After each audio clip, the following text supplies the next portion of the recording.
तो ग्रेविटेशन बच्चों देखो एक छोटा सा टॉपिक, ज्यादा उसमें आपको नहीं पूछेगा, जो जो इम्पोर्टेंट पार्ट है वो हम देख लेते हैं ग्रेविटेशन में, ठीक है।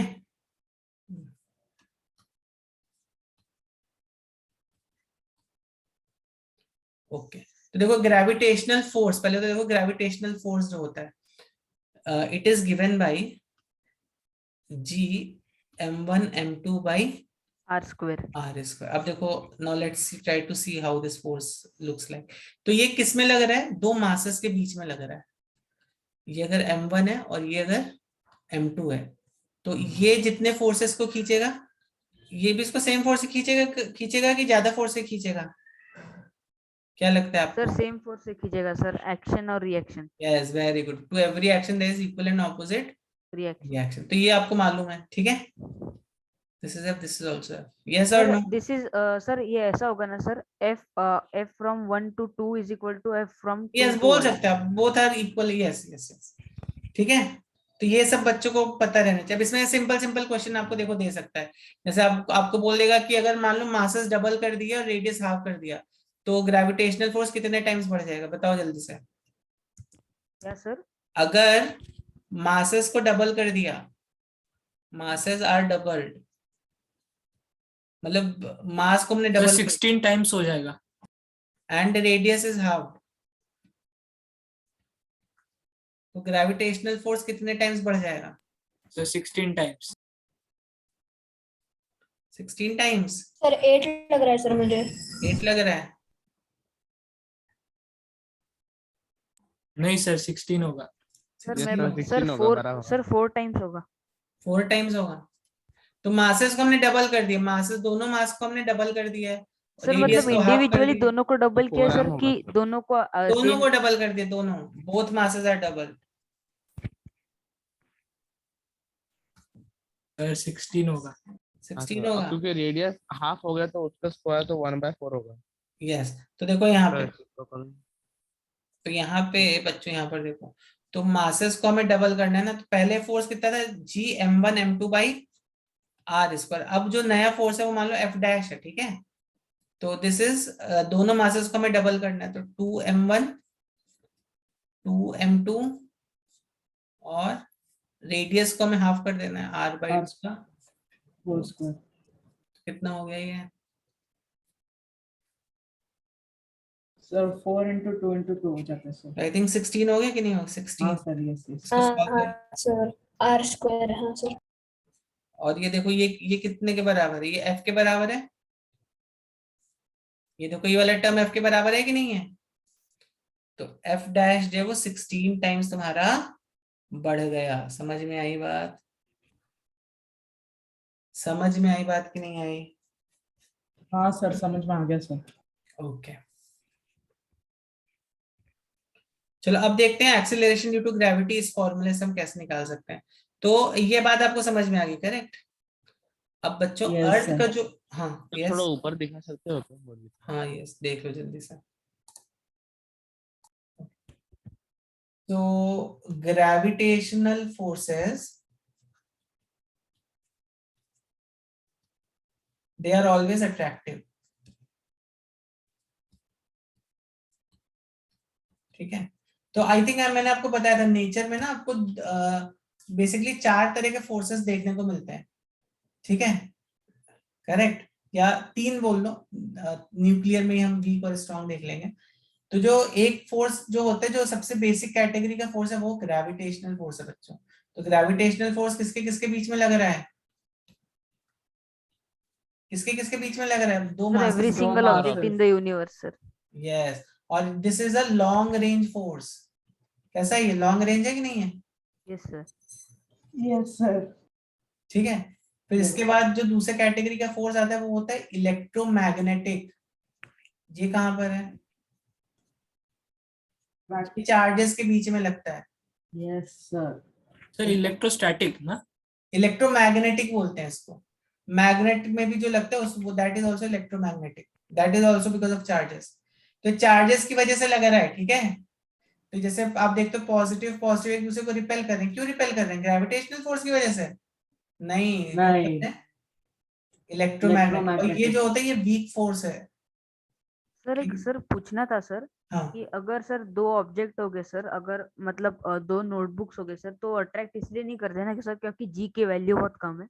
यस, वो एक्चुअली कर रहे हैं attract, but that is so feeble attraction, so sir feeble मतलब वो अट्रैक्शन। फोर्स ज्यादा है सर, पर वो जो ये ग्रेविटेशनल कांस्टेंट है ना सर, वो इतना यस, कम है sir.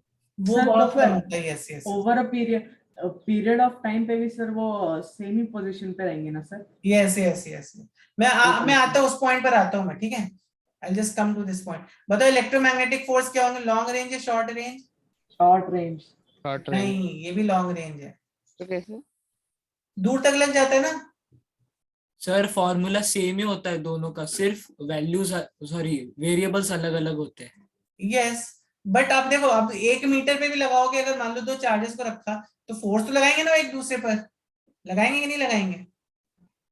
In fact they very strong forces, they very strong, that 10 raised to some almost, I'm not remembering exact number, but 20 से तो ज्यादा ही है, more than 20 से ज्यादा ही है। सर क्योंकि इसमें मास 20 बहुत 24 रहता है। एक सेकंड, लेट मी कंप्लीट। तो 10 raised to 24 टाइम्स ज्यादा है, स्ट्रॉन्ग है, ग्रेविटेशनल से। समझ में आ रही है बात कि नहीं आ रही है?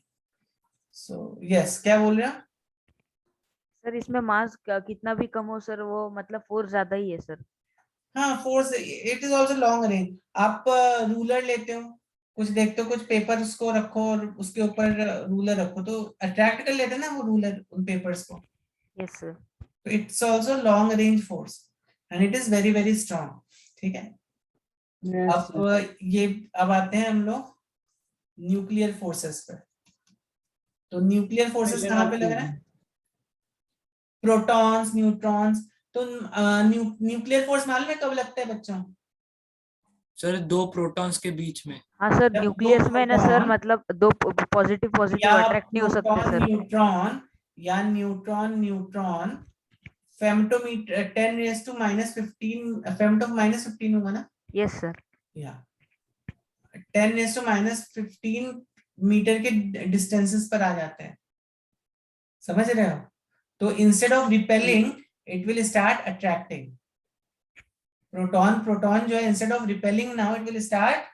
सर पर ये तो इलेक्ट्रोस्टैटिक्स के रूल्स के अकॉर्डिंग तो हाँ, ये वायोलेशन है ना। इलेक्ट्रोस्टैटिक के रूल के अकॉर्डिंग नहीं है, बट न्यूक्लियस में फिनोमिना होता है, इसलिए हम इसको बोलते हैं न्यूक्लियर फोर्सेस। और सर अगर इन प्रोटॉन्स को सर सेपरेट किया सर, मतलब और एक्सटर्नली सर। इसीलिए इसीलिए एक सेकंड, इसलिए लॉन्ग रेंज फोर्स नहीं है, शॉर्ट रेंज फोर्स है। डिस्टेंस बढ़ गया तो ये फोर्स खत्म हो जाता है, ये एकदम छोटे से डिस्टेंस के लिए लगता है।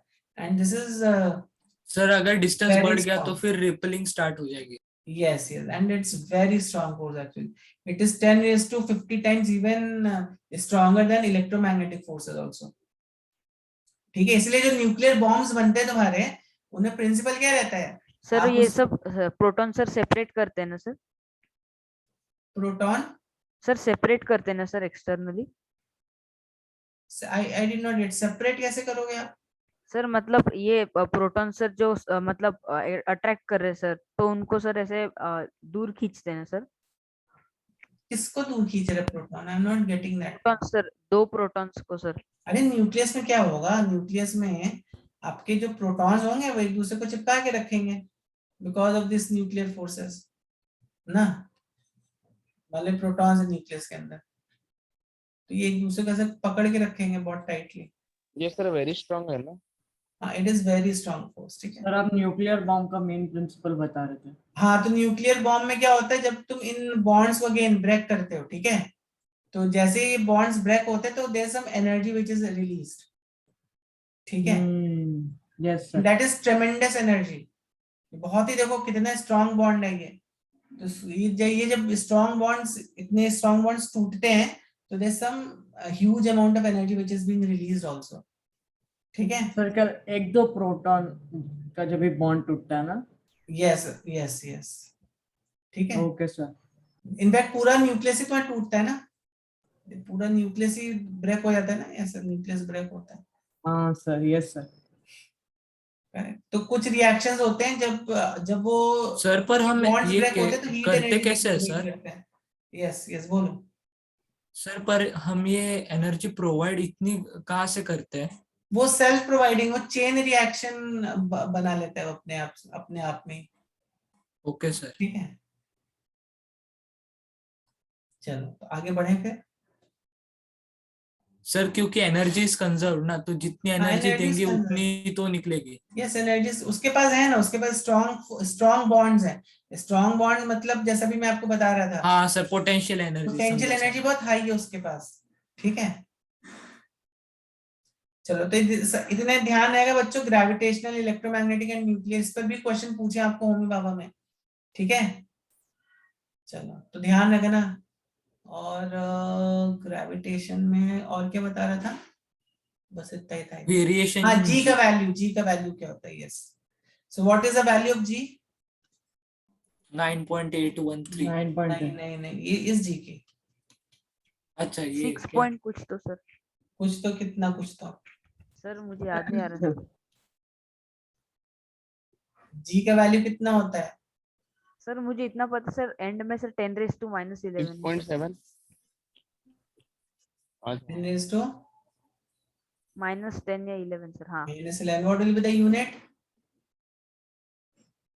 चलो सब बच्चे रुको बोलो मत कोई यूनिट, इसका यूनिट मुझे चैट बॉक्स में जल्दी से लिख के सर, बताओ। न्यूटन।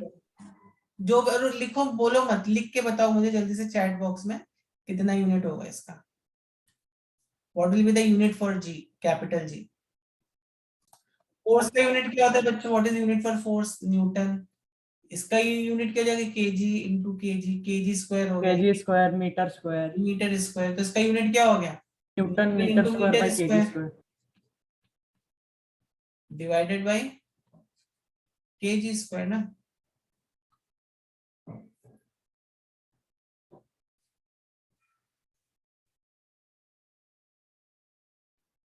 ठीक है, सर न्यूटन मीटर स्क्वायर कैसे सर? क्या? सर न्यूटन मीटर स्क्वायर कैसे सर? यहाँ पे तो सर 2 kgs है ना sir. Newton, Sir, F r square newton के by साथ मीटर स्क्वायर ना, F into R square upon m1 m2 ना, इंटू जी, तो ओके मल्टीप्लाई सर, कर रहे हो ना। हाँ सर समझ गया सर। और सर वो थोड़ा ऊपर नहीं होती है थोड़ा। हाँ सर, हो गया। और अब देखो, अब अगर तुम मास को 1 kg इसको सब 1 kg पुट कर देते हो 1 मीटर के डिस्टेंस पे, तो फोर्स कितना हो जाएगा? 6.67 into 10⁻⁻11 Newton, which in itself is a very very low force, जिसको आप लैबोरेटरी में किसी इंस्ट्रूमेंट से मेजर ही नहीं कर सकते हो। ठीक है, yes sir. सर मतलब इसका कोई नाम होता है क्या, किसका? ये न्यूटन मीटर स्क्वायर का? नहीं, इसका कुछ नाम नहीं होता। Newton meter square by KG square. Sir नहीं, इतना ही बोलते हैं सर, यूनिवर्सल ग्रेविटेशनल कांस्टेंट। हाँ, इसको यूनिवर्सल ग्रेविटी। तो अब देखो, कुछ कांस्टेंट होते हैं ना बच्चों, वो यूनिवर्स में आप कहीं पे भी चले जाओ वो वहां पे भी वैलिड रहेगा। जैसे फॉर एग्जांपल एक और कांस्टेंट होता है जिसको प्लैंक्स कांस्टेंट बोलते हैं। हाँ सर पता है sir. Correct, planck's Yes, sir. Constant. Sir वो वेव की ये निकालने के E लिए is sir, equal to wave की mc by energy lambda। E is हाँ, equals yes, to yes। H. फिर तीसरा एक तुम्हारे स्पीड ऑफ लाइट। तो ये तीन ऐसे कांस्टेंट है ना। और epsilon not, I don't know if it is considered as universal or no। 1/4 pi epsilon not, but ये तीन तो मैंने सुने, स्पीड ऑफ सर लाइट। क्या सर, टेस्ला क्या? ये एनीवेज तो छोड़ दो, एप्सिलॉन नॉट मैं बोल रहा था, ये वाला अच्छा, भी वो है। परमिटिविटी ना। Permittivity, yes. तो देखो, ये प्लैंक्स कांस्टेंट है, स्पीड ऑफ लाइट है, और जी, ये तीन ऐसे कांस्टेंट हैं, ये तुम कहीं पे भी यूनिवर्स में चले जाओ ये हमेशा वैलिड रहने वाले हैं। ठीक है, but if I talk about G is equal to 9.8 change meter होता पर है सेकंड। सर, नहीं, boiling point of water, change होता है। क्या ये यूनिवर्सल कांस्टेंट है? नो, नहीं, boiling point of water moon पे कुछ और होगा, जुपिटर पे कुछ और होगा, करेक्ट। तो it is different in different parts of the universe. तो ऐसे भी आपको कांस्टेंट पूछ सकता है। ठीक है, सर मून पे तो बॉयल ही नहीं होगा। यस। तो बच्चों, कल आपका होमी बाबा का एग्जाम है ना, तो बच्चों हाँ सर। पेपर बहुत अच्छे से पढ़ना, ठीक है ना? Yes sir sir. कल अच्छा सर कल वो टेस्ट है क्या या फिर तो इन लोगों का होमी बाबा का एक्चुअल होमी एग्जाम बाबा वाला है? तो प्लीज जो भी आपका पेपर है उसको एकदम अच्छे से क्वेश्चंस को पढ़ना, और एग्जामिनर आपको कंफ्यूज करने की कोशिश करेगा, ठीक है? तो कंफ्यूज मत होना, ओके? और ज्यादा सर मेरे टेंशन लेके मत जाना एग्जाम में। सर मेरे मोस्टली सर बायोलॉजी में जाते सर मार्क्स। मेरा फिजिक्स तो मतलब ऑलमोस्ट सब करेक्ट आते सर। ठीक है, जहां पे भी जाता है अभी ज्यादा टेंशन लेके मत बैठो कि मेरा बायोलॉजी में ज्यादा जाते हैं तो अभी क्या होगा क्या होगा। So don't think so much, अभी जो हो गया सो होगा भी, ठीक है? जितना पढ़ना था आप लोगों ने पढ़ लिया अभी, ठीक? Yes sir. चलो, और सर नहीं भी वेरिएशन होगा क्योंकि तो कोई सबसे दिक्कत ज्यादा ना वेरिएशन बायोलॉजी में ही होता है। अच्छा अच्छा, और सर सबसे ज्यादा डाइवर्सिटी में ही पूछते सर। ऑलमोस्ट सब क्वेश्चंस डाइवर्सिटी से ही है। ठीक है। तो मुझे और तो ज्यादा डिसीजर बायोलॉजी के तो टॉपिक्स भी नहीं मालूम है आपके, बट अभी जो भी है फेस द एग्जाम।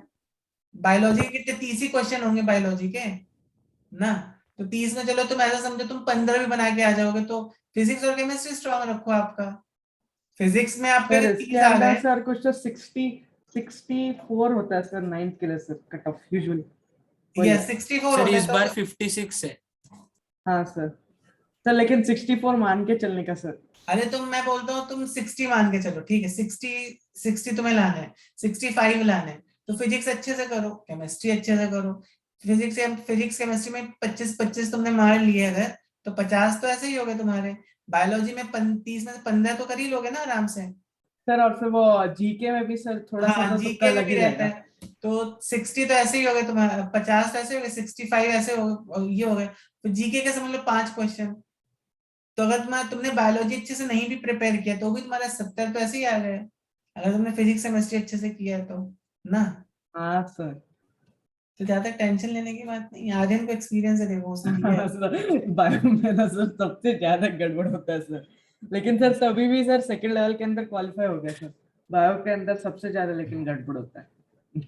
बस ठीक है, तो टेंशन नहीं लेने का। चलो, तो ये एक तुम्हारा प्रैक्टिस है, तुम्हें मेन जो है वो आगे 12th के बाद के जो एग्जाम्स हैं आईआईटी मेंस एंड ऑल, उसके लिए आपको ज्यादा टेंशन लेना है। चलो एनीवेज आगे बढ़ते हैं। वेरिएशन ऑफ जी बताने वाले थे सर आप। क्या बताने? हाँ, सर वेरिएशन। वेरिएशन ऑफ ये जी समझ विद में आया ना पोजीशन सब सर। बच्चों को? ये सबको यस समझ में सर। आया कि नहीं आया? Yes sir. ओके। अब देखो जी की जो वैल्यू, जी की वैल्यू क्या होती है? अगर मैं बोलूं mass of earth, again constant याद रखना, एक होता है यूनिवर्सल कांस्टेंट, आपको इस पर भी क्वेश्चन पूछ सकता है। यूनिवर्सल कांस्टेंट और मतलब वन इज जस्ट, उसको हम कांस्टेंट बोलते हैं। तो यूनिवर्सल कांस्टेंट मतलब it is true in any part of the universe, ठीक है? It is true in any part of the universe. Speed of the light, तुम कहीं पे भी रहो, स्पीड ऑफ द लाइट हमेशा 3 × 10⁸ मीटर पर सेकेंड रहेगी, ठीक है? जी की जो वैल्यू है ये भी एक यूनिवर्सल कांस्टेंट है, ठीक है? और एन एक प्लैंक्स कांस्टेंट, प्लैंक्स कांस्टेंट मालूम है आपको? एच से, एच बोलते हैं हाँ इसको। सर। Yes sir. सर ये आ सकता है क्या उसमें सर? आपने पढ़ा नहीं है तो प्लैंक्स कांस्टेंट नहीं पूछेगा, आपकी नॉलेज। चलिए लेकिन हमने केमिस्ट्री के अंदर पढ़ा है सर। अच्छा, पढ़ा है तो प्लैंक्स कांस्टेंट फिर याद रखो यूनिवर्सल कांस्टेंट है, ठीक है? और जी एक यूनिवर्सल कांस्टेंट है, और स्पीड ऑफ लाइट एक यूनिवर्सल कांस्टेंट है, ठीक? ये सब यस सर। पाई भी बोल सकते हो यूनिवर्सल कांस्टेंट है, बट वो मैथ्स में है, सर पर physics speed of light medium के अकॉर्डिंग चेंज होती है ना? नहीं, but speed of light in vacuum, ठीक है ना? सर फिर तो हम ऐसे भी बोल सकते हैं boiling point of water at 25°C। नहीं, बट यूनिवर्स में हर पॉइंट पे प्रेशर अलग अलग है ना। सर पर अगर सर उसको भी फिर वैक्यूम डेंसिटी में भी रखा अलग तो? अलग है ना, optical density. Sir but actually speed को बट नहीं बोल ठीक है, सकते। बराबर, आपका बराबर है।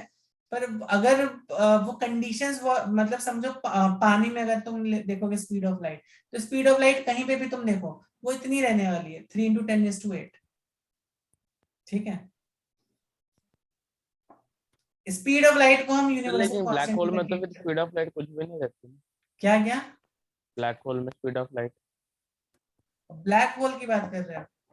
अरे सर वैसे ब्लैक इतना होल देखो, तो अब इतना स्पीड दे लाइट नॉट को ही खा कॉम्प्लिकेट जाता सो है। मच, हाँ सर क्योंकि वैसे तो सर यूनिवर्सिटी का एग्जाम नहीं हो रहा है, हाँ they will सर। consider, इतना नहीं तुम्हें घुमाएगा वो ब्लैक होल में क्या होगा speed of light and all that, ठीक है? चलो आगे बढ़ते हैं। ब्लैक होल में तो 3 टाइम्स स्पीड ऑफ लाइट अगर होगी हमारी स्पीड, तो ही हम एस्केप कर सकते हैं। यस यस, बट वहां पे भी चेंज थोड़ी ना होती speed of light. Speed of light तो उतनी रहेगी ना ब्लैक नहीं होल सर, में। अगर हमारी स्पीड सर लाइट के 3 टाइम्स होगी तो हम एस्केप यस कर यस पाएंगे sir. Yes yes yes yes. Sir what is one mark? One mark या फिर मार्क? वन मार्क ये बोल रहे हो? हाँ सर। वन मार्क आपका एग्जाम वाला मार्क तो नहीं बोल रहे हैं? नहीं सर, वो स्पीड का सर कुछ तो होता है ना सर। ओके, देखता हूँ मैं क्या होता है वन मार्क। आप लोग भी देखो बच्चों क्या होता है वन मार्क। और Google सर research एक बार बताओ पूछना क्या सर, ये एक नॉट मतलब क्या होता है sir? KNOT? Sir sorry sir, one mach sir, sorry one One? Mach. Mach MACH। अच्छा वन मैक, ये तो इसका है तुम्हारा, साउंड से कुछ रिलेटेड है जहां तक मुझे याद आ रहा है। It has to do something with the sound को। I will search it in Google and let you know. और सर चलो ठीक है, तो मैक मैंने आपको दिखा दिया विकिपीडिया में क्या होता है। ओके, तो थोड़ा इस पे रिसर्च करने का मैक क्या होता है। ओके बच्चों, अब देखो यहाँ पर मान लो ये मेरे पास अर्थ है, ठीक, अर्थ, और यहाँ पे एक छोटा सा मास है, स्मॉल है। अर्थ का मास कितना होगा? Mass of this. कैपिटल है। अब इन दोनों के बीच में कुछ ग्रेविटेशनल पुल होगा क्या? Yes sir. Is there some Yes, sir. Distance between them कि जीरो हो गया डिस्टेंस? Yes sir. नहीं सर, जीरो नहीं है सर, क्योंकि सेंटर टू सेंटर अट्रैक्शन हो रहा है yes, sir. Center to center हमेशा लेते हैं। तो इन दोनों के बीच में जो डिस्टेंस अप्रोक्सीमेटली मान लेते हैं अर्थ का radius of radius. Earth, R. ठीक है। Yes sir. तो अर्थ देखो इस मास को खींचेगी ना अपनी तरफ, कितने फोर्स से खींचेगी अर्थ अपनी तरफ? 9.8 न्यूटन। नहीं, 9.8 न्यूटन से नहीं खींचेगी हाँ अर्थ, सर, इसको पूरा सरफेस खींचेगी। पे होगा तो 9.8 न्यूटन, वो और में रहेगा वो तो 0। एक्सेलरेशन ड्यू टू ग्रेविटी होता है। तो अर्थ इसको जो खींचेगी ना, तो अर्थ सर इसको खींचेगी GM1 M2 by radius square. Mass of earth और इसका मास, ठीक है, अपॉन रेडियस ऑफ अर्थ का whole square. Yes sir. Correct. अब यहाँ पर देखो हमने क्या पढ़ा है, जब भी कोई चीज अर्थ की सरफेस पे रहती है, अर्थ उस पर कितना फोर्स लगाती है? mg का ना। We have Yes, seen sir. this or no? Yes, yes sir. Sir. तो यहाँ पर ये वाली जो वैल्यू हो जाती है आपकी, ठीक है, ये वाली जो वैल्यू होती है, अगर आप इसको इस वाले फॉर्मूले के साथ कंपेयर करोगे नहीं तो सर, अर्थ का मास नहीं ना सर, वो छोटा वाला m होना चाहिए सर। हाँ ना, तो मैंने छोटा वाला m लिखा है ना यहाँ पे। नहीं सर, वो वहाँ पे आपने ब्रैकेट किया है ना सर, तो उसमें हाँ वो बड़ा m ब्रैकेट लिया एक है सर। पर्पस से किया, बताऊंगा वो ब्रैकेट क्यों किया मैंने। तो ये जो f है तुम्हारा, इसको तुम क्या लिख सकते हो? This is same as mg, है कि नहीं है? Yes sir. mg के बराबर है कि नहीं है यस सर। ना? और तो सर फिर ये फॉर्मूला क्यों बनाया सर? अगर अरे m सर फिर जी की वैल्यू मिल गई। ओ यस यस, इसीलिए बना है। देखो यस सर। पूरी ओके बात नहीं सुनते हो आप लोग। तो अब g की जो वैल्यू होगी यहाँ पर, यहाँ से देखो ये जो g है ना, अब इन दो इक्वेशंस को कंपेयर करो, तो यहाँ से जो g की वैल्यू होगी कितनी होगी? g me upon R E square. ओ यस सर, समझ में आ गया। समझा? हाँ और सर। यहाँ पे अगर तुम अर्थ का मास, बिकॉज अर्थ का mass is a constant thing ना, अर्थ का मास कांस्टेंट होता है और रेडियस ऑफ अर्थ भी कांस्टेंट। मालूम है अर्थ का मास कितना होता है बच्चों? कितना होता है सर? अर्थ का मास होता है, एग्जैक्ट फिर मास कुछ तो होता है। अर्थ का मास होता है 5.98 इंटू 10⁻24 kg। Yes sir. फिर उसका रेडियस 6400 सर किलोमीटर होता है। 5.97 सर। हाँ, तो अप्रोक्सीमेटली इसको आप 6 इंटू 10⁻24 kg भी मान सकते हो। और रेडियस ऑफ अर्थ जो होता है 6400 किलोमीटर। यस, सर इतना कम होता है क्या सर? इतना कम लग रहा है आपको? हाँ सर, मतलब हाँ कम ही लग रहा है सर। ठीक है, अभी क्या करें, इतना ही होता है तो। और सर एक डाउट पूछना था सर। हाँ सर ये जो मास है ना सर m, हाँ सर ये तो वो ऑब्जेक्ट का मास है ना सर, फिर हाँ, वो yes. सर फिर वो ऊपर जो लिखा है आपने सर GM1 M2, तो उसमें सर स्मॉल मास कंसीडर करना चाहिए ना, जब हम स्मॉल g की वैल्यू निकाल रहे तभी। ऊपर कौन सा हाँ सर, ऊपर सर। हाँ हाँ तो सर ये हाँ वाला जो मास है सर हाँ, ME सर लिखा है स्मॉल वो। मास। आप इस इक्वेशन को इस इक्वेशन के साथ कंपेयर करो ना, एम कैंसिल आउट हो जाएगा ना यहाँ पे, इस इक्वेशन को इस इक्वेशन के साथ कंपेयर करोगे तो, ओके सर, समझ गया। ना? ओके, तो अब जब तुम यहाँ पे ये वैल्यूज पुट कर देते हो, मतलब this will be approximately how much 6400 into 10⁻3, मतलब 6.4 इंटू 10⁻6 किलोमीटर्स, नहीं 6400 meter sir, meter meters, yes 6.4 into 10 raised to 6 meter. Yes yes yes. तो ये ऑलमोस्ट 10⁻6 हो जाएगा, 6 मीटर्स। ठीक है, अब जब ये वैल्यूज तुम यहाँ पे पुट करोगे तो अप्रोक्सीमेटली जो जी की वैल्यू आएगी, ठीक है, इसको घर में आप कर सकते हो। जी की वैल्यू तो तुम्हें अभी मालूम है कितनी है, 6.67 into 10⁻⁻11 newton meter square upon KG square. ठीक है, तो जी की वैल्यू ये यहाँ पर पुट कर दो, मास ऑफ अर्थ की वैल्यू यहाँ पे पुट कर दो, रेडियस की वैल्यू यहाँ पे पुट कर दो, सबका स्क्वायर स्क्वायर करो, तो ये जो जी की वैल्यू जो आई तुम्हारी वो कितनी आई, ऑलमोस्ट 9.8। 9.7 कुछ तो आती है, that can be approximated as 9.8 meter पर। ठीक है, so this is another way of calculating acceleration due to gravity of earth. इसी तरह आप किसी भी प्लैनेट का एक्सीलरेशन ड्यू टू ग्रेविटी निकाल सकते हो। यस सर, ठीक है, यस किसी भी सर। प्लैनेट का आप एक्सीलरेशन ड्यू हाँ, टू सर। ग्रेविटी निकाल सकते हो। समझ में आई बात? हाँ सर। सर अभी आप क्वेश्चन दे सकते हैं क्या? क्वेश्चन ए देता हूँ एक मिनट। तो जी की जो ध्यान रखो, जो जी की जो वैल्यू है ये कहां पर है, सरफेस ऑफ अर्थ पर इतनी है, G M E upon sir इसका ना वेरिएशन के क्वेश्चंस ना आते हैं हाँ। सर, तो फिर वो एक बार पढ़ा था। जी के इस पे है, किस पे है? हाँ सर, मतलब जी की वैल्यू सर पोजीशन जब हाँ, अब अगर देखो, अर्थ अब के आपको अंदर समझ में आ गए गया। देखो अभी इधर सुनो, इधर सुनो। अब जी की जो वैल्यू है, अब अर्थ इस पॉइंट पर कितनी है, यहाँ पे कितनी है 9.8। 9.8। अब इस फॉर्मूले से बताओ मुझे, अभी इस फॉर्मूले से कितनी है, G M E upon R E का होल स्क्वायर, है कि नहीं है? Yes sir. अब जब तुम मान लो इसकी एच हाइट ऊपर जाओगे तो क्या हो जाएगा जी की वैल्यू? सर जी कम हो आर ई जाएगा plus H whole square. Yes, G M E R E plus H का होल स्क्वायर हो जाएगा। ठीक है, समझ में आ रही है बात? वो सर मतलब सर जितना लेकिन कम हो डिस्टेंस जाएगा। बढ़ेगा सर तो उतना कम होगा जी। यस, तो this is a new value of G, this is new value of G. ठीक है, तो अब जल्दी से मुझे बताओ, अगर मान लो let's say what will be the new value of G, what will be new value of G, G मतलब ये वाले जी, स्मॉल जी मतलब एक्सीलरेशन ड्यू हाँ to sir, yes yes yes. at at a distance of radius of earth from earth's surface,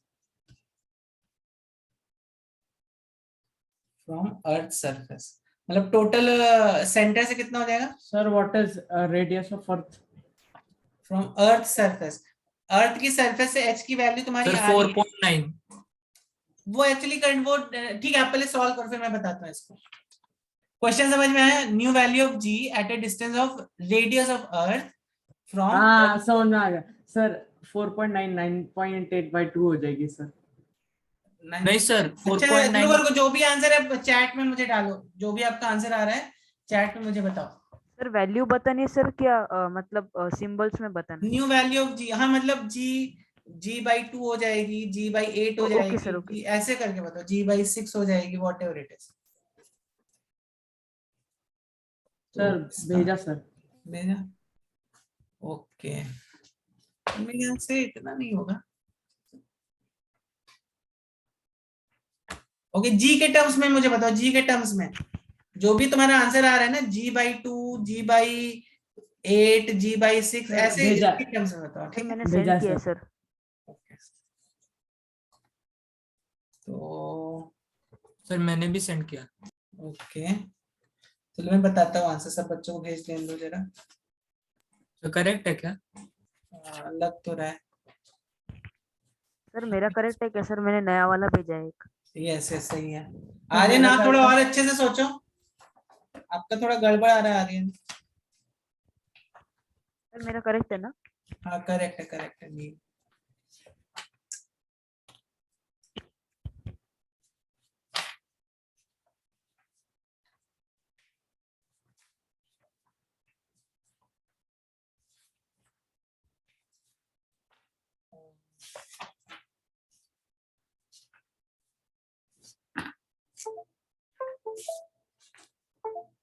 yes, कितना आ रहा है बच्चों? Yes, बाकी बच्चे क्या कर रहे हो? जल्दी से भेजो answer. Sir 1 second sir. Okay, तो इसका आंसर कितना हो जाएगा? G/4 will be the answer. क्यों? देखो, अर्थ की सरफेस से आप यहाँ पे RE डिस्टेंस करो, तो टोटल डिस्टेंस भैया कितना हो जाएगा? ये 2RE हो जाएगा। और आपको क्या मालूम है, G की जो वैल्यू होती है कितनी होती है? GME upon RE plus H का होल स्क्वायर ना। तो कितना होगा? GME, H की जगह क्या पुट कर दोगे? Not this is G dash, जो न्यू वैल्यू ऑफ G है। तो न्यू वैल्यू को हमेशा G डैश करके ले लो, ठीक है? H को आप क्या पुट कर दोगे? 2RE का होल स्क्वायर। तो G डैश देखो कितना हो गया?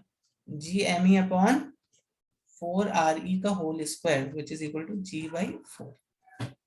समझे बात? Yes sir. Yes sir. और सर अर्थ के डेप्थ सेंटर पे पे जब 0 होगा जाएंगे ना सर? क्या अर्थ के सेंटर पे 0 होगा ना सर? 0 होगा? अब देखो, अर्थ के जो सेंटर पे जो होता है, आप अभी फॉर्मूला बस डायरेक्टली याद रखो क्या होता है। बाद में मैं इसका डेरिवेशन आपको करके दिखा दूंगा नेक्स्ट अपने सेशंस में। तो जैसे ही आप अर्थ के अंदर जाते हो, ठीक है, जैसे आप अर्थ के अंदर जाते हो, तो actually now you are interacting with this part of the earth, तो अर्थ का मास स्लाइटली चेंज हो जाता है, ठीक है? तो अभी जो ये यहाँ पर at a depth D, G at depth D, ये क्या होता है? ये होता है G dash equals to G1 minus D/RE। इसका मैं आपको डेरिवेशन करके दिखाऊंगा बाद में, लेकिन अभी आज नहीं, ठीक है? समझ में आ गई बात? समझ में आ गई बात कि नहीं आ गई? तो अब देखो, अब अगर मान लो तुमसे कोई पूछे जब तुम RE/2 पर हो, तो बताओ कितना G डैश होगा when you are going down at RE/2? कितना होगा? जल्दी से बताओ G डैश का वैल्यू। ये फॉर्मूला बच्चे बस याद तो रखो, ठीक है? G/2 हो जाएगा। कितना हो जाएगा? G/2 हो जाएगा। G/2 हो जाएगा क्या? करके देख लेते हैं। G1 minus RE/2 upon RE। Yes, तो इसको जब सॉल्व करोगे तो ये हाफ G आ जाएगा। सर ये 1 क्या है सर? ये 1 कहाँ पे? ये नहीं सर, वो G ब्रैकेट ये फिर G 1। डैश, ये 1 minus D/RE। G at depth D, ये डेप्थ है D। अर्थ की सरफेस से तुम कितना नीचे गए, दैट इज डेप्थ D, ठीक है? समझ में आई बात? Yes sir. सब बच्चों को समझे? तो ये सर फॉर्मूला बस याद रख लो। सर आपने 1 को इग्नोर क्यों किया सर? कहाँ इग्नोर किया है? सर 1 को इग्नोर नहीं किया मैंने। ये 1 माइनस हाफ ही होता है। 1 माइनस हाफ आएगा ना, 1 minus half is half. Oh okay sir. तो ऐसे आपको कोई भी वैल्यू दे देगा। इनफैक्ट यहाँ पर आप देखो, अभी तो कोई तुमसे पूछा था ना, at center of the earth क्या होगा? सेंटर पे क्या होगा? 0 न्यूटन। हाँ एट सर, सेंटर क्योंकि D is sir equal to RE ना। हाँ हाँ sir, sir.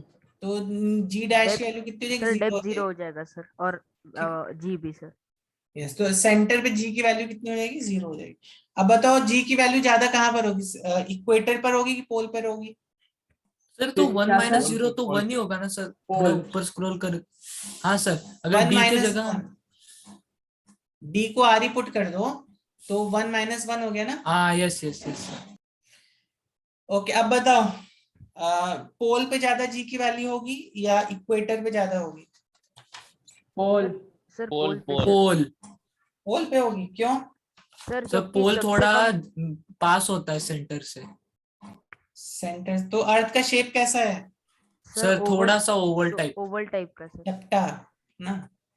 It is like orange, flattened at the tops and bulging at the equator ना। Yes yes sir. सर। तो किसका यहाँ इक्वेटर? से फिर आर मतलब कम आर होता है। पोल कम है और आर इक्वेटर ज्यादा है, तो जी का जो वैल्यू होता है। सर फिर वो जो आर हम लेते हैं ना 6400 किलोमीटर, वो एवरेज होता है ना इनका। Yes, that is actually the average. तो ये आर स्क्वायर है ना, तो ऑब्वियस सी बात है G at poles will be more as compare to G at equator. Sir मुझे पूछना है आपसे, सर बोलो। पोटेंशियल एनर्जी डिफाइंड ही नहीं होती ना फिजिक्स में, change in potential energy defined होता है ना। आते हैं पोटेंशियल एनर्जी पर भी हम आते हैं। एक ब्रीफ आइडिया दे दूंगा पोटेंशियल एनर्जी का भी। तो बच्चों ये बात सबको समझ में आई? तो कहाँ से तुम सोना खरीदोगे, कहाँ पे बेचोगे? हाँ सर, कहाँ से सर सोना खरीदोगे, कहाँ पे इक्वेटर पे सर बेचोगे? सोना खरीदेंगे सर, और पोल पे बेचेंगे सर। ओके, तो इक्वेटर पे तो कहीं पे भी चलेगा ना सर, मास तो मास weigh सेम करते है। हैं। सर mg है ना सर, तो एमजी तुम्हारा वेइंग मशीन क्या मेजर कर रहा है? मास नॉर्मल मेजर कर रहा है कि रिएक्शन, वेट मेजर कर रहा है? Wait wait. Sir. Wait Weight, measure कर रहा है। ठीक है, तो तुम सोना कहाँ से खरीदोगे? सर इक्वेटर से सर। इक्वेटर से। क्यों? सर क्योंकि वहां पे सर बहुत कम होता है जी सर। एमजी जो वेइंग मशीन है, वेइंग मशीन तो मशीन है ना, वेइंग सर। मशीन बोलेगा जब एमजी की वैल्यू 9.8 न्यूटन होगी तो मैं इसको बोलूंगी 1 kg। वेइंग मशीन ऐसा बोलेगी, ठीक है? वेइंग मशीन बोलेगा कि एमजी की वैल्यू जब मास एमजी की वैल्यू 9.8 न्यूटन होगी उसको वो 1 kg के बराबर बोलेगी वेइंग मशीन। मतलब कि sir north side of India पे सर सस्ता मिलेगा। अब वैसा इतना ज्यादा वेरी नहीं होता है, ठीक है? वो जी जब बराबर। पोल्स पे जाते हैं तो थोड़ा सा हो जाता है, दिस इज जस्ट क्योंकि अ 1 ग्राम, हाइपोथेटिकल क्वेश्चन। सर वो 1 just a gram hypothetical gold का भी ये क्वेश्चन, होता है, 1 ग्राम इतना गोल्ड का ज्यादा भी बहुत कुछ वैल्यू होता वेरी है। नहीं होता है। ये जस्ट एक हाइपोथेटिकल क्वेश्चन है आपको समझाने के लिए, ठीक है? तो अब Yes, जो sir. जी की जो वैल्यू अभी अगर कम हो गई तो एम की वैल्यू जो है वो बढ़ जाएगी ना। Yes sir. ऑब्वियसली अब तुम्हें इक्वेटर से पोल तक लेके जाने के लिए कुछ ये भी ट्रांसपोर्टेशन का भी तो चार्जेस पड़ जाएगा फिर तुम्हारा, ठीक है? तो इससे इतना ज्यादा फर्क नहीं पड़ता। तो पॉइंट इज दिस, ये जैसे आपको समझाने के लिए कि यहाँ पे जी की वैल्यू कम है तो मास की वैल्यू ज्यादा हो जाएगी, ठीक है? और यहाँ पर अगर जी की वैल्यू को बढ़ा दोगे तो मास की वैल्यू कम हो जाएगी ना। तो this Yes, sir. To be again 9। तो यहाँ पे mass will be more at equator as compare to more at, ठीक है? अर्थ के रोटेशन की वजह से कुछ फर्क पड़ता है जी में? आपके वेट में अच्छा अर्थ के रोटेशन की वजह से कुछ फर्क पड़ रहा है? नहीं सर, अर्थ के रोटेशन की वजह से? तो शायद चलो तुम्हें No, क्वेश्चन ऐसे पूछेगा, अर्थ के रोटेशन को अगर रोक दिया तो तुम्हारा वेट बढ़ेगा घटेगा कि it will not change? So let's say question तुम्हें ऐसा पूछा है, if rotation of earth is stopped. अब ये भी हाइपोथेटिकल क्वेश्चन है। रोटेशन ऑफ अर्थ तो आप कभी रोक नहीं सकते। Rotation of earth is stop,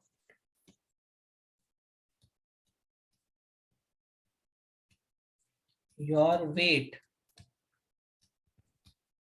क्या होगा? इंक्रीज, सर चैट में भेजना है ना।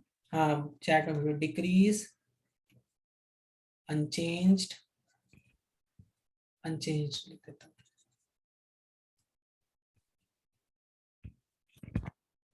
या फिर नन ऑफ दीज। सर मैंने भेजा है सर। भेजा है? ओके। अच्छा नील, ओके मैं रीजन ही पूछूंगा आपसे। Yes, बताओ sir. Neel, why it will increase?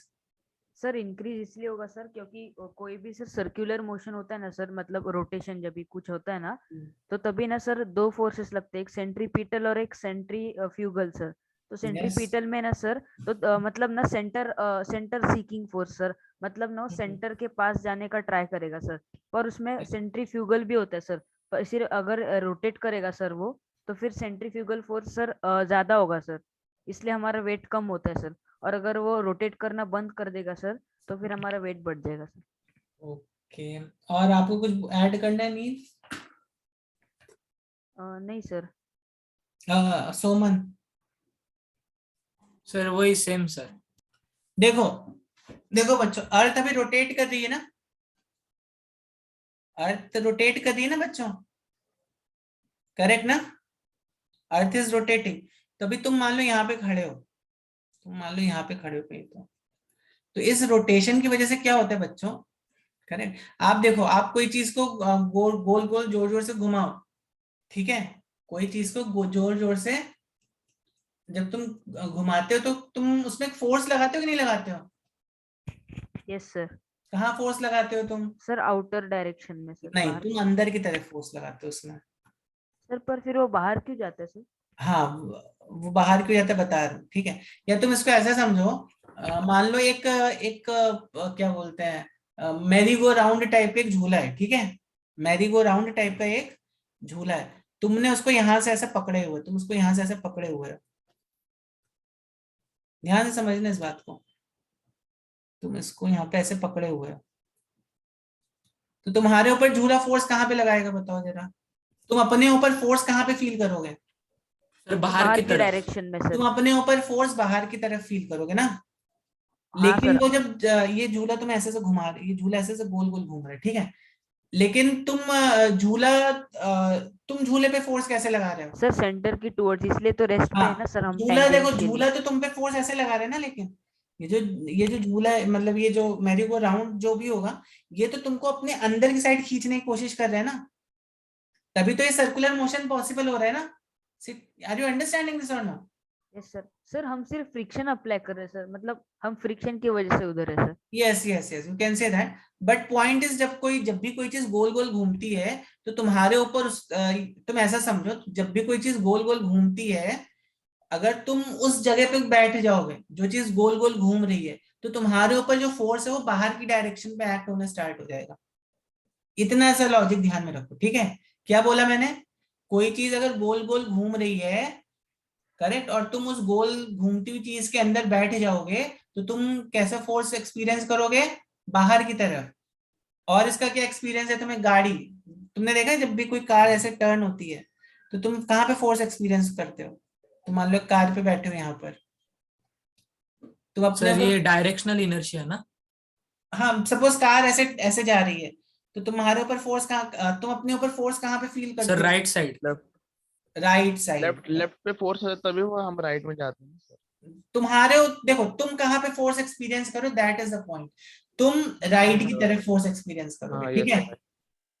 Mixer में देखो, मिक्सर में तुम क्या बोलते हैं, मिक्सर में कुछ घुमाते हो तो सब देखो, सब साइड्स में चिपक जाता है ना, सब जो भी मटेरियल रहता है जो भी घूम रहा है कि नहीं है? Yes yes sir. ना। ऐसे तो सेपरेट कर देना, क्या बोलते हैं, what to say that, fat and जो भी तुम्हारा मिल्क का वो चीज रहता है, फैट चिपकने वाली चीज रहती है, तो जोर से उसको जब तुम घुमा देते हो तो उस फैट एकदम साइड में जाके चिपक जाता है, करेक्ट, ठीक है ना। तो जब अर्थ घूम रही होगी तो देखो इसमें यहाँ पे कौन कौन से फोर्सेस लग रहे होंगे? एक तो mg का फोर्स लग रहा होगा, ठीक, एक इस पे नॉर्मल रिएक्शन लग रहा होगा, और एक फोर्स वो जो तुम एक्सपीरियंस कर रहे होगे, करेक्ट, यस और नो बच्चों? तो इसको हम कौन सा इसको हम बोलेंगे सेंट्रीफ्यूगल फोर्स, FC। सर मुझे एक्सपीरियंस होगा कि नहीं होगा बच्चों? ये समझ में आई बात कि नहीं आई? से यस नो समथिंग, जल्दी बताओ बच्चों, ये बात समझ में आई कि नहीं आई? तो मुझे इतनी भी नहीं आई सर। देखो सिंपल सा लॉजिक है, मैंने देखो आपको क्या बताया, कोई चीज अगर गोल गोल घूम रही है, ठीक है, अगर तुम उस घूमती हुई चीज पर बैठ जाओगे, तो तुम फोर्स कहां पर एक्सपीरियंस करते हो? बाहर की तरफ। बाहर। बाहर की तरफ। बस यही चीज आपको समझनी है, ठीक है। कोई भी, अगर कोई घूमती हुई चीज पर तुम बैठ जाओगे, तो तुम एक फोर्स फील करोगे जो कि बाहर की तरफ लगेगा। कार में देखो ना, कार में तुमने एक्सपीरियंस किया होगा ना, कोई हिली एरिया में जब तुम जाते हो तो कार तुम्हारी मान लो ऐसे टर्न ले रही है, ऐसे टर्न ले रही है, तुमने फील किया कभी तुम्हें फोर्स राइट साइड पे लगेगा? बताओ। यस सर, और कभी भी सर हाईवे पे भी होंगे या कैसे? यस, हाईवे पे भी कभी टर्न लेती है तो तुम राइट साइड पे फोर्स को फील करते हो। ये चीज को एक्सपीरियंस किया है कि नहीं किया है? सब हाँ बच्चों सर। ने किया है कि नहीं किया है? 2 ही 3 बच्चे बोलते हैं, बाकी बच्चे क्या कर रहे हो? शर्वरी, अवधूत, आदित्य। और मेरी गो राउंड पे सर सबसे ज्यादा फोर्स मतलब हम ये करते हैं, क्या बोलते हैं, फील करते हैं। यस यस यस, ठीक है। तो अर्थ भी जो घूम रही है, तो ठीक है, अभी हम फोर्स फील नहीं कर सकते, बट लग तो रही होगा ना हम पे, एक बाहर की तरफ एक फोर्स लग रहा है कि नहीं लग रहा है? FC फोर्स बाहर की तरफ, बताओ बच्चों, यस नो? लग रहा होगा ना yes obviously. Sir yes sir. Hmm. तो अब जरा यहाँ पे इक्वेशन बना लो, तो ये ऑब्वियसली हम लोग सेंट्रीफ्यूगल रेस्ट फोर्स करें। है ना सर? क्या? सेंट्रीफ्यूगल फोर्स लग रहा है। This is known as centrifugal force. हाँ। तो सबको सेंट्रीफ्यूगल फोर्स क्या होता है समझ में आई बात? सबको सेंट्रीफ्यूगल फोर्स क्या होता है ये बात समझ में आ गई कि नहीं आ गई? Yes sir. तब देखो यहाँ पे हम क्या बोल देंगे mg which is equal to n plus centrifugal force. ठीक है, अब अगर अर्थ ओके तो यहाँ पे नॉर्मल रिएक्शन देखो कितना हो गया mg माइनस सेंट्रीफ्यूगल, मतलब अर्थ के रोटेशन की वजह से हमारा नॉर्मल रिएक्शन कम हो गया। Are you understanding this from this equation? Earth के रोटेशन की वजह से हमारा नॉर्मल रिएक्शन कम हो गया। ठीक है, तो अगर अर्थ अपना रोटेशन बंद कर देगी तो हमारा नॉर्मल रिएक्शन बढ़ जाएगा, और वेट मतलब क्या होता है आपका नॉर्मल रिएक्शन होता है। समझ में आ रही बात कि नहीं आ रही है? बच्चे बहुत शांत है, क्या बात है? Yes online sir. क्लासेस में शांति दो ही कारण से होती है। यस बच्चों,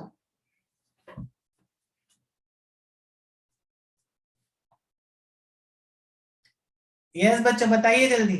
सोमन, नील, आर्यन, अवधूत, यश।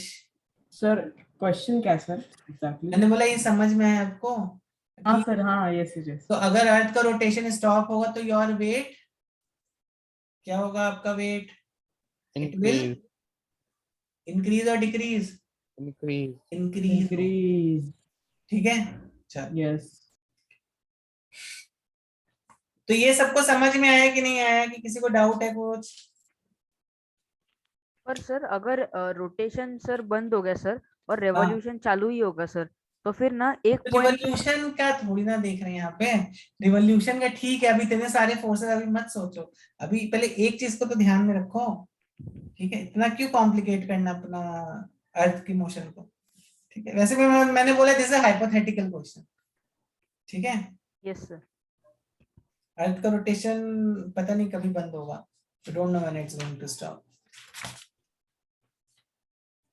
चलो जिस दिन बंद होगा उस दिन पता नहीं क्या होगा अर्थ पे। चलिए तो जल्दी से केपलर्स लॉ देख लेते हैं, उस पर भी क्वेश्चन आपको पूछा गया है। केपलर्स लॉ क्या होता है? तो 3 लॉ है, बहुत ही सिंपल से लॉ है, इस पर हम एक आध प्रॉब्लम भी कर लेंगे। तो पहला केपलर का लॉ क्या था कि जितने भी प्लैनेट्स हैं they are moving in an which what path? कौन सा पाथ है? Sir elliptical. Yes, they are moving in an elliptical path. तो planets move in an elliptical path. What is an ellipse? Sir मतलब वो circle होता है पर उसे 2 सेंटर होते हैं, ओवल टाइप का। दो सेंटर होता है क्या? सेंटर नहीं सर, वो फोकस होता है। सर पर 2 सेंटर भी बोल सकते हैं सर, हमें स्कूल में वही बताया। सेंटर नहीं, उसको फोकस बोलते हैं एक्चुअली। तो एलिप्स बताओ क्या होता है एलिप्स? एलिप्स में क्या होता है एक्चुअली में? ऑब्वियसली मैथ्स में तुम आप इसको और डिटेल में सर यहाँ डायरेक्ट्रिक्स होता है फोकाई ना। पे सन हम रहता है डायरेक्ट्रिक्स ऐसा हम उसको थोड़ा सा फिजिक्स के एंगल से देखते हैं, या इसको थोड़ा सा लोकस के एंगल से देखते हैं। तो ये दो सर फोकस इसकी एसेंट्रिसिटी ज्यादा होती है ना। Eccentricity and all you will study in mathematics, उतना हमें डिटेल में नहीं पढ़ना है। एलिप्स में तुम्हें अगर कोई पूछे एलिप्स होता क्या है, तो तुम्हें ये पता होना चाहिए कि एलिप्स में ये ये F1 और ये F2 ये क्या है? दो फोकस। Correct, okay. तो इस फोकस से अगर एक लाइन ऐसे आई, ठीक है, और इस फोकस तक गई, करेक्ट, इस फोकस से लाइन ऐसे आई और इस फोकस तक गई, तो ये डिस्टेंस और ये डिस्टेंस ये हमेशा कांस्टेंट रहेगा। समझ में आ रही है बात? समझ में आ रही है बात? डिस्टेंस सर ये डिस्टेंस और ये डिस्टेंस S1 और S2, पॉइंटर नहीं दिखता इसलिए समझ में नहीं आ रहा। S1 plus S2 is always going to remain constant. क्यों मतलब सर? अगर एंगल चेंज हुआ तो फिर तो होना भी चाहिए ना कांस्टेंट सर। रहेगा। अगर तुम इसको यहाँ पे ऐसे ले लेते हो, ठीक है, तो ये S1 और ये S, अभी यहाँ पे ये S1 और S1 डैश हो गया, ये S2 डैश हो गया, तो ये इस फोकाई से ऐसे जाओ, यहाँ से ऐसे रिफ्लेक्ट होकर ऐसे जो भी लाइट जा रही होगी, तो ये डिस्टेंस जो रहता है ये हमेशा कांस्टेंट रहता है। सर सर ये अगर एंगल इस ऑफ रिफ्लेक्शन करता है फॉलो। सर एक बार फिर से हाँ, पूरा अगर ये समझा। इस एक्चुअली में सर अगर इस एंगल से किया एलिप्स तो की भी कई सर सेम प्रॉपर्टीज होगा होती क्या? हैं। एलिप्स की कई प्रॉपर्टीज को डिलीट कर दो जिसने भी लिखे हैं। सर ये भी सेम होगा क्या सर इसमें भी? हाँ, ये डिस्टेंस हमेशा सेम आता है आपका। ठीक है, एलिप्स में। सर ये प्लस नहीं होगा सर, क्योंकि प्लस में तो हम कैसे भी कर सकते हैं ना। ये दिस डिस्टेंस एंड दिस, इसका जो सम है ये सेम आता है हमेशा, ठीक है। अच्छा अच्छा, हाँ हाँ हाँ सर, समझा समझा। और दूसरा इसका एक बहुत इंटरेस्टिंग प्रॉपर्टी होता है, ये मैंने साइंस पार्क में देखा था, and this looks like true. उन्होंने क्या किया था, एक एलिप्स बनाया था साइंस पार्क में, उन्होंने एक बहुत बड़ा सा एलिप्स बनाया था, बहुत बड़ा सा नहीं, मतलब एक टेबल के साइज का एलिप्स था, और यहाँ पर एक आपका कैरम बोर्ड का स्ट्राइकर रहता है ना। सर आपका पॉइंटर नहीं दिखता सर। ओके, यहाँ पर एक कैरम बोर्ड का स्ट्राइकर रखा था। स्ट्राइकर मालूम है ना, कैरम बोर्ड Yes, आपने sir, yes. देखा यस होगा। सर। या तो इसमें स्ट्राइकर रहता है ना एक, तो स्ट्राइकर को यहाँ से उठाओ, यहाँ पे रखो, ठीक है, और उसको कहीं पे भी हिट करो, तुम कहीं पे भी सर हिट क्या करो। क्या सर? इस स्ट्राइकर को उठा के यहाँ पे रख दो फोकस पे, ठीक है, और हाँ इसको सर। कहीं पे भी हिट कर दो, तुम कहीं पे भी हिट कर दो, किसी भी डायरेक्शन में हिट करो, वो सर हमेशा F2 से इस ही पास पॉइंट पे आके होगा। टकराता है। मतलब it is following law of reflection also. समझ में आ रहा है? यस तो क्या सर। सर, फिर ये से बोलो ऐसे ना गया सर। तो ये ऐसे जाएगा, तो मतलब यहाँ पे जो नॉर्मल होगा वो कुछ ऐसा होगा, such that this angle of incidence and this angle of reflection they are always same. these are some properties of ellipse. Ellipse is a very special, क्या बोल सकते हैं, शेप, ठीक है। सर इसके जैसे ही वो, ये कोनिक सेक्शन का पार्ट है ना? कोनिक सेक्शन का पार्ट है, यस। तो एलिप्स, आई होप सबको समझ में, एलिप्स में दो फोकस होते हैं, और अगर घर में तुम्हें एलिप्स बनाना है तो तुम्हें क्या करना पड़ेगा, दो पिंस लो, दो पिंस को ऐसे टाइट कर दो, और यहाँ पर एक, इतना इजी नहीं होता एक्चुअली घर में बना पाना, यहाँ पर एक रबर बैंड लगा दो, और जितना स्ट्रेच कर सकते हो रबर बैंड को स्ट्रेच करो। सर आपका पॉइंटर नहीं नहीं सर, दिख रहा हो sir. you can just put some thread or something kind of यहाँ पर, और उसको जितना स्ट्रेच कर सकते हो करो, और देन उसको ऐसे बनाओ यहाँ पे ऐसे करके, जितना आप स्ट्रेच कर सकते हो सर, उसको। जाने दो सर, साइंस पार्क में ही जाके देख लेंगे। तो एनीवेज, तो ध्यान रखो, planet move in an elliptical path. Ellipse आपको समझ में आ गया क्या होता है, दो फोकाई है यहाँ पे, और this distance plus this distance, ये हमेशा कांस्टेंट रहेगा कहीं पे भी। मतलब अगर मैं इसको P बोल दूं तो F1P प्लस F2P ये हमेशा कांस्टेंट होगा, ठीक है। अब ये P पॉइंट कहीं पे भी हो सकता है तुम्हारा। सर इस कांस्टेंट की कुछ वैल्यू होती है क्या? होती है, but that has to do with eccentricity of that ellipse, तो वो हम बाद में देखें, वो आप मैथ्स में पढ़ोगे क्या होता है, ठीक है। बट अभी के लिए इतना ध्यान में रखो, ठीक है।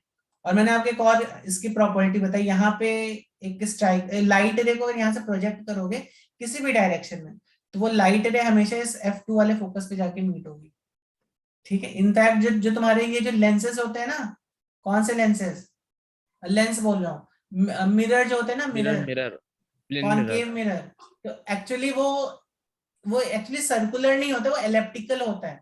जो तुम्हें मार्केट में जो मिलते हैं ना concave mirrors, they are not हाँ actually sir. Circular, they are elliptical in path, क्योंकि एलिप्स में ही ये प्रॉपर्टी होती है कि सर तो फिर एलिप्टिकल मिरर में वो फोकस लेते या सेंटर ऑफ कर्वेचर क्या होता है, कौन सा वाला फोकस होता है? हम ये वहीं से टर्म आए फोकस, तो कहीं पे भी ये जाएगा ना, मतलब ऐसा, तो it will meet at this focus. Sir पर यहाँ तो दो फोकस होते हैं ना। अरे तो ये इसका जो पास वाला फोकस होगा ना, ये यहाँ पे, ठीक है। सर तो फिर सेंटर ऑफ स्फीयर को कट कर्वेचर करते हैं मतलब ना। दूसरा फोकस क्या? नहीं नहीं, centre of curvature is different, centre of curvature वो नहीं होता है, इसका डबल डिस्टेंस को सेंटर ऑफ कर्वेचर बोलो, वो कहीं तो यहाँ पर अच्छा होगा, ओके सर। ठीक है। तो मिड में ध्यान रहेगा रखो, ना हाँ। अभी। हाँ ठीक है, ये आपको, या कुछ बोल रहे थे कोई?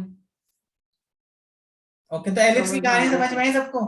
तो Yes, प्लैनेट्स कैसे पाथ में मूव करते हैं, एलिप्टिकल पाथ में मूव करते हैं, पहला पॉइंट। दूसरा क्या रूल था सर इसका? मुझे एक पूछना है सर, एक डाउट है। सर अगर हमने एक एलिप्स ड्रॉ किया तो उसके दो फोकस कैसे हम लोकेट करेंगे? वो उसके लिए फिर आपको एसेंट्रिसिटी ऑफ एन एलिप्स पता होनी चाहिए, ठीक है। वो डाइलेक्ट्रिक से तुम्हारा ये रहता है डिस्टेंस, तो वो वहां से हम देखते हैं, तो वो सब मैथ्स में आप पढ़ोगे आगे जाके। ये मैंने जस्ट कुछ ओके सर। बेसिक से आपको ऐसे प्रॉपर्टीज बता दी हैं एलिप्स में, ठीक है, ठीक है ना। चलो आगे बढ़ते हैं फिर। दूसरा लॉ क्या बोलता है, अभी देखो, अब ध्यान से देखना बच्चों, हाँ। अब अब अर्थ जो है वो सन के चक्कर काट रही है, ठीक है। ध्यान से समझना इस रूल को।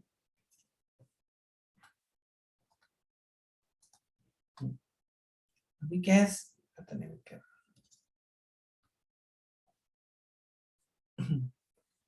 तो सन कहाँ पर रहता है बताओ? Sun is at any of the focus. हाँ, एक यहाँ पे मान लो फोकस, ये सन है अपना, और यहाँ पे क्या है, अर्थ है। ठीक है, अब ऑब्वियस सी बात है ना, जब अर्थ यहाँ पर रहेगी, इस पॉइंट पे रहेगी अर्थ, तो देखो सन के पास में है, जिसको आप प्रोबेबली समर सॉलिसिटाइज भी बोलते हो, करेक्ट? समर वाला जो रीजन है, अभी अर्थ कहीं तो यहाँ पे चक्कर काट रही है, विंटर यहाँ पे नहीं तो यहाँ पे कहीं तो, ठीक ठीक ना? तो जब अर्थ सन के पास होती है बच्चों, तो फास्ट मूव करेगी अर्थ या स्लो मूव करेगी? जल्दी से बताओ, अर्थ फास्ट मूव करेगी या स्लो मूव करेगी? सर आप क्वेश्चन रिपीट कर सकते हो सर? जब अर्थ सन के पास होगी तो अर्थ फास्ट मूव करेगी या स्लो मूव करेगी? सर वो उसकी स्पीड तो वही होगी, पर उस हम ऐसे देखने वाले को लगेगा कि फास्ट मूव कर रहे हैं। ओके, मैं आपको दिखाई देता हूँ ये रूल। देखो यहाँ पर, सर फास्ट मूव करेगा। ओके इसको आने दो जरा, इसको क्या हो गया? तो अर्थ सन के पास गए तो कैसा कैसे मूव कर रही है? दूर गई तो Slow। स्लो हो गई। जैसे जैसे पास आ रही वैसे वैसे अर्थ का स्पीड देखा आपको बढ़ गया। सर ये अर्थ है क्या? Yes sir. मान लो अर्थ है, कोई कॉमेट है, कोई कॉमेट लग रहा है मुझे। हाँ सर कॉमेडी लग रहा है। This is a comet actually, ठीक सर है? एक बार बट अर्थ के लिए भी ये rule, this will be also applicable for earth also ना? सर पर ये क्यों होता है सर? ये क्यों होता है बता रहा हूँ। आपको, आप में से कोई बता सकता है ऐसा क्यों होता है? तो पहले मैं रूल आपको बता देता हूँ। सर क्योंकि जब दूर होता है तब ग्रेविटेशन कम होता है, यस दैट इज जब पास होता है तो ग्रेविटेशन ज्यादा होता है क्योंकि आर की वैल्यू कम हो जाती है। यस और सर ऐसे भी बोल सकते हैं सर, कम सेंट्रीफ्यूगल फोर्स होता है जितना सारा डिस्टेंस बढ़ता यस है। करेक्ट करेक्ट करेक्ट, तो एकदम करेक्ट रीजनिंग है। तो बच्चों यहाँ पर आप जो देख रहे हो, ये आपको ये कुछ ट्राइंगल्स के एरियाज दिख रहे हैं यहाँ पे? देखो, दिख रहे हैं कुछ? सर ये स्वीप्ड एरिया है ना? Swept area, yes. Swept area का मतलब हुआ इन इक्वल टाइम। यस। अब देखो, जब ये प्लैनेट यहां से लेके यहां तक, इसको टी टाइम लगा, ठीक है? ठीक। अब जब ये प्लैनेट, ओके, अब जब ये प्लैनेट यहां से यहां तक यहां से यहां तक जा रहा है, इसको भी जो टाइम लग रहा है वो टी है। तो इसने कितना एरिया स्वीप किया है? S1 लाइक दिस, ठीक है? समझ में आ रहा है कि नहीं आ रहा तो है? इनका एरिया भी इक्वल होगा। यस, तो इनका एरिया जो होता है वो इक्वल होता है। मतलब इस क्या बोलते हैं, कॉमेट को यहां से यहां तक जाने में कितना टाइम लगा? टी टाइम लगा। यहां से यहां तक जाने में कितना टाइम लगा? टी टाइम लगा। यहां से यहां तक जाने में कितना टाइम लगा? टी टाइम लगा, ठीक है? यहां से यहां तक जाने में कितना टाइम लगा? टी टाइम लगा। So it is sweeping equal area in equal intervals of time. ये समझ में आई बात? Yes sir. ये बात समझ में आई कि नहीं आई? Yes sir.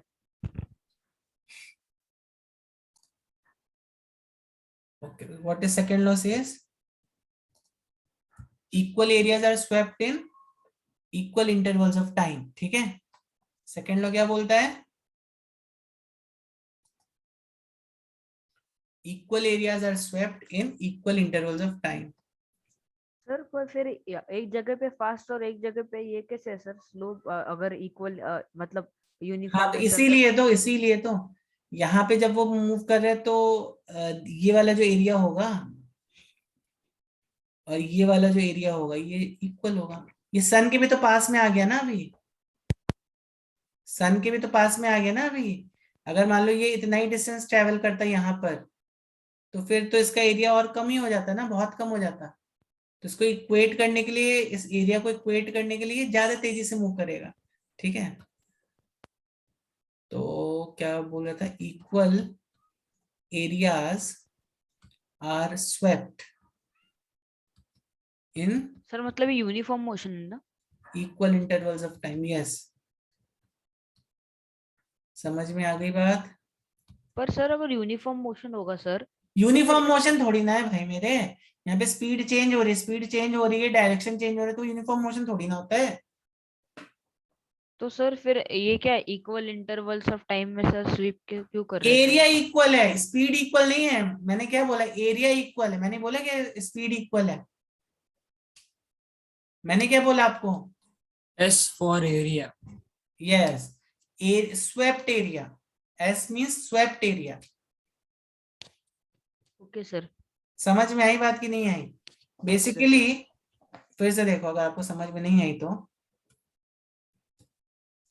देखो, इस कॉमेट की ना, इस कॉमेट की यहां से लेके यहां तक की डिस्टेंस देखो, इस पॉइंट से लेके इस पॉइंट तक की जो डिस्टेंस है, ठीक है, इस लाइन को तुम्हें देखना है। तो जब ये कॉमेट यहां से यहां तक गया मान लो, तो इसने ये अभी, तो इसने एरिया कौन सा स्वीप किया होगा? This will be the area that it has swept ना। तो जब ये कॉमेट यहां से यहां तक जा रहा है, तो इसने एरिया कितना स्वीप किया होगा? जो ब्लू से शेड किया है, जब वो यहां से यहां तक जा रहा है, एरिया कितना स्वीप किया होगा? ये पूरा एरिया स्वीप किया होगा, करेक्ट। तो in equal intervals of time equal areas are being swept, ठीक है? समझ में आ गई बात? Yes sir. सर पर वो इक्वल पेरीमीटर होना चाहिए ना सर, क्योंकि अरे अब सरकमफेरेंस के कैपेलर थ्रू ने जा रहे वैसा हैं। लॉ दिया, उसका मैथमेटिकल डेरिवेशन भी है, तो इसको समझ ले, एरिया होता है वो, ओके सर। ठीक, पेरीमीटर नहीं है वो, एरिया है वो। नहीं सर, क्योंकि जो अरे मोशन है लेकिन वो सर। पेरीमीटर नहीं होता है, वो एरिया होता है। How, why you are telling perimeter? क्या बोलो? अच्छा बोलो आप। सर क्योंकि सरकमफेरेंस के थ्रू होता है ना सर मोशन। लेकिन ये किसका सरकमफेरेंस है? ये एलिप्स का सरकमफेरेंस है ना, ये सर्कल का सरकमफेरेंस थोड़ी ना है।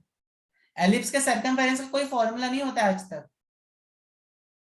एलिप्स के सरकमफेरेंस का कोई फॉर्मूला नहीं है, ठीक है? Okay sir.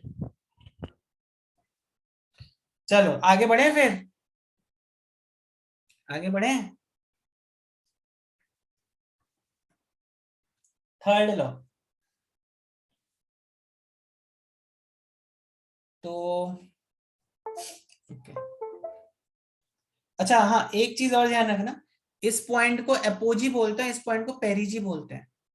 एक और बहुत इंपॉर्टेंट पॉइंट, इस पॉइंट को क्या बोलते हो जब वो पास होता है? तो पेरिजी बोलते हैं इस पॉइंट को, ठीक है?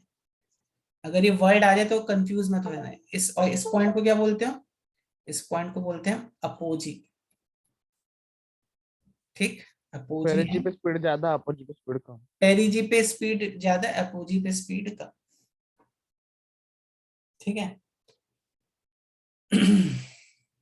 ओके, तो अब थर्ड लॉ क्या, जल्दी से देख लेते हैं इसको। तो थर्ड लॉ होता है, इसको लॉ ऑफ पीरियड्स भी बोलते हैं। तो देखो, फर्स्ट लॉ क्या है? लॉ ऑफ ऑर्बिट्स, ठीक है? इसको क्या बोला जाता है? Law of orbits. Law of orbits के ऑर्बिट कैसे? एलिप्टिकल है, तो इसको बोल दिया उसने लॉ ऑफ ऑर्बिट्स, ठीक है? इसको क्या बोला है? Law of areas. और थर्ड लॉ को क्या बोला है? Law of periods. तो थर्ड लॉ क्या बोलता है? The square of the period of revolution of the planet is directly proportional to the cube of semi major axis of its orbit। नहीं समझ में आया होगा तो देख लो, the square of the period of the revolution, तो square of period of revolution of a planet, ठीक है, correct, is directly proportional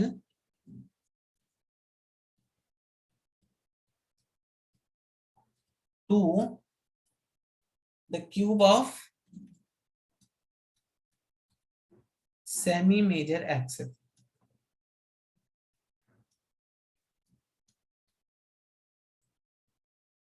of its orbit, ठीक है? समझ में आई बात? समझ में आई बात कि नहीं आई? Yes sir. तो देखो देखो इसका मतलब क्या होगा? तो सेमी मेजर एक्सिस क्या होता है? तो एलिप्स में दो एक्सिस होते हैं, ठीक है? इसको बोलते हो मेजर एक्सिस, इसको क्या बोलते हो आप? This is known as major axis, ठीक है? तो सेमी मतलब क्या हुआ, आधा। सेमी मतलब this is known as semi major axis. ये वाला जो लेंथ है this is known as semi major axis. आज बहुत बच्चे चले गए क्यों? मम्मी पापा एग्जाम प्रिपेयर कर रहे हैं क्या? ठीक है, this is known as semi major axis. ठीक, तो semi major axis is known as A. Okay, semi major axis is known as A. तो अब क्या यहाँ पर square of time period of revolution, ये तो आपको समझ में आ गया होगा। इसका जो टाइम पीरियड है रिवॉल्यूशन का, मतलब ये जो प्लैनेट इस सन के जो चक्कर काट रहा है, इसका जो टाइम पीरियड है T square, it is directly proportional to cube of semi major axis, like this. समझ में आया? समझ में आई बात कि नहीं आई? जल्दी से बताओ।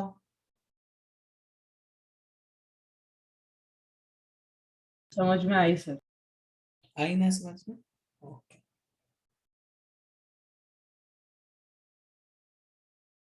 सर पीरियड मतलब क्या सर? पीरियड मतलब जैसे अर्थ का टाइम पीरियड कितना है, 365 डेज ना। अर्थ का टाइम पीरियड कितना है? अच्छा ओके 365 डेज है वैसा। ना। Correct. Now this can be for satellite also. ये सैटेलाइट के लिए भी बोल सकते हैं आपको। ठीक, जैसे अभी मैं आपको अगर एक क्वेश्चन दूं, इतनी बात समझ में आई सभी बच्चों को? Yes sir. सर वो पीरियड ऑफ के सामने क्या लिखा है सर? पीरियड ऑफ रिवॉल्यूशन, ये शॉर्ट फॉर्म में लिख दिया मैंने।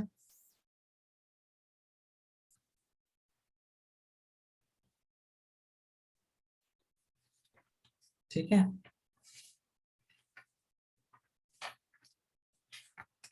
और sir semi major axis repeat कर सकते हो सर? या this is semi major axis.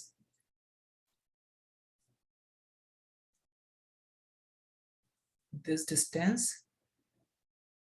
is semi major axis. Okay sir. Correct. और अगर सर्कुलर है तो उसके लिए फिर a will be equal to the radius।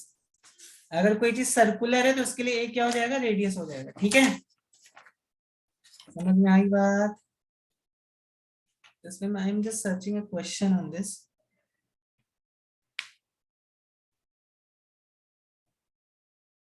लिख लिया सब बच्चों ने? सर बाद में लिख देंगे सर। बाद में लिख लोगे? हाँ। तो आपको जैसा ऐसा पूछ सकता है कि अगर मान लो अर्थ का जो टाइम पीरियड है t है और रेडियस r है, ठीक है। अर्थ का टाइम पीरियड t और रेडियस मान लेते हैं 8 टाइम्स r है। ठीक है, अर्थ का टाइम पीरियड मान लो 4t घूमने के लिए उसको 8r का 8r this thing it takes, it has a radius of 8r। तो अगर मान लो रेडियस 16r हो जाएगा तो टाइम कितना होगा, कोई बता सकते हो? 8 4 होगा सर। 4 हो जाएगा। तो इसको आपको हेलो बस सर। इस इक्वेशन में पुट कर देना है। तो अगर मैंने बोला किसी कोई प्लैनेट है उसको 480 टाइम लग रहा है, ठीक है, to hello circle sir. Two, हाँ यस यस, सर मैं बताऊं सर? चैट में बता। अगर 40 time, if the period of revolution is 480 and radius is 8r, तो जब तुम्हारा रेडियस 16r है तो टाइम कितना होगा? यस।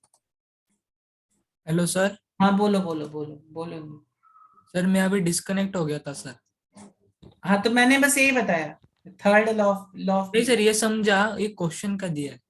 हाँ, क्वेश्चन मैंने ये बोला है कि एक प्लैनेट है उसको 480 उसका पीरियड ऑफ रिवॉल्यूशन है, correct, for a radius 8r। तो अगर 16r उसका रेडियस हो जाएगा तो टाइम कितना लगेगा उसको घूमने में 16r? तो थोड़ा ऊपर ले सकते हैं क्या? वो मैंने ऊपर का लिखा नहीं था। तो ये फॉर्मूला होता है, तो सिंपल सा लॉजिक है यहाँ पे। 8 होगा सर लग रहा है, 8 होगा, देखते हैं। T1, क्योंकि रेडियस डबल हो रहा है तो टाइम भी डबल हो रहा yes, T1 square is equal to R1 cube upon T2 square upon R2 cube. ठीक है, so T1 4 into T, 4 into T है ना। T1 यहाँ पे कितना है, 4 इंटू टी है, करेक्ट, स्क्वायर। एक्चुअली डायरेक्टली हम लिख सकते हैं यहाँ पे, अपॉन T2, मैं ये फाइंड करना है।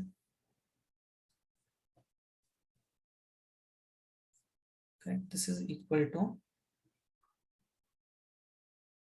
इक्वल टू कितना 8R अपॉन 16R इसका क्यूब, तो कितना हो गया ये 8 2 दिस थिंग R कैंसल्स, तो यहाँ पर देखो 16t स्क्वायर अपॉन T2 का whole square is equal to 1 upon 8, ठीक है, समझ में आ रही है बात। सो T2 देखो कितना हो, T2 square is 16 into 8 into T square, तो T2 स्क्वायर कितना आ गया, T2 स्क्वायर आ गया 4√8 टाइम्स T, इतना हो जाएगा उसका पीरियड ऑफ रिवोल्यूशन। बच्चों समझ में आया कैसे इसके क्वेश्चन सॉल्व करने हैं? आपको ऑलमोस्ट सिंपल ही क्वेश्चन मिलेंगे, ऑलमोस्ट इस टाइप के क्वेश्चन, देखो ठीक है। This is time sir period. एक बार सॉल्यूशन वापस एक्सप्लेन करो ना सर। सी पॉइंट इज, अगर मैं आपको बोल रहा हूँ A square is directly proportional to, ठीक है, अगर मैं आपको ऐसा बोलता हूँ, अगर मैं तुम्हें ऐसा बोलूं कि भाई ए स्क्वायर जो है ना, ए स्क्वायर डायरेक्टली प्रोपोर्शनल है बी क्यूब के, तुम क्या बोल सकते हो, A1 अपॉन A2 का whole square is equal to B1 upon B2 का क्यूब, बोल सकते हो कि नहीं बोल सकते हो? यस तो मैं सर। यहाँ पर क्या बोल रहा हूँ, मैं यहाँ पर बोल रहा हूँ टाइम का जो स्क्वायर है वो डायरेक्टली प्रोपोर्शनल है किसके, टाइम का square is directly proportional to radius के क्यूब के, ठीक है। तो when I, so I can definitely say T1 upon T2 इसका जो स्क्वायर होगा this is equal to R1 by R2 इसका क्यूब के, होगा कि नहीं होगा बच्चों? यस नो से समथिंग, होगा सर। तो बस यही बात है जो आपको समझनी है। तो यहाँ पर मैंने जब बोला तुम्हें, जब मैंने तुम्हें बोला कि 4t टाइम पीरियड कितना है 4t, रेडियस कितना है 8R, तो यहाँ पे T1 की जगह क्या पुट कर दोगे 4t, रेडियस की जगह क्या पुट कर दोगे 8R, और हमें T2 फाइंड करना है ना, जब इसका रेडियस 16R है तो T2 में फाइंड करना है, बस यहाँ पे वैल्यूज पुट कर दी मैंने। तो यहाँ पे जब पूरा इस इक्वेशन को सॉल्व किया तो मेरा ये आंसर आ गया। इसको आप चाहो तो 8 को क्या लिख सकते हो 4, मतलब इसको आप चाहो तो 8√2 ये भी लिख सकते हो इसको, ठीक है। समझ में आई बात कि नहीं आई बच्चों? समझ में आई सब बच्चों को बात? से यस नो समथिंग।